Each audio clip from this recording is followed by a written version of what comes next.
Hai semua, Assalamualaikum. Setelah berbulan penuh dengan idea hebat dan perbincangan hangat, kami akhirnya bersedia untuk melancarkan sesuatu yang istimewa untuk penyokong setia Abang Strawberry. Kali ini kami berkolaborasi dengan satu jenama hebat dari YBS Abra, iaitu Tumis. Yang ini adalah daging dendeng produk dari Tumis. Pada 31 Oktober ini, kami akan memperkenalkan kode perisa baru Strawberry Kode Anggur dan Strawberry Kode Laici. Dan pada 31 Oktober ini juga, bermulalah kempen kami Rezeki Bersama Anda. Setiap pembelian kode dan produk Tumis akan dapat manis-manis daripada Abang Strawberry. Semua keluaran produk dilakukan dalam persitaran yang bersih dan terkawal, mengikut standard keselamatan makanan.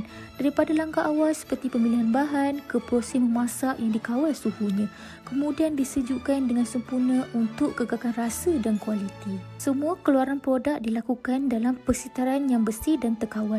Proses pelebaran pula dilakukan secara teliti dan pembotolan yang kemas supaya sampai ke tangan anda dalam keadaan yang terbaik, mengikut standard keselamatan makanan.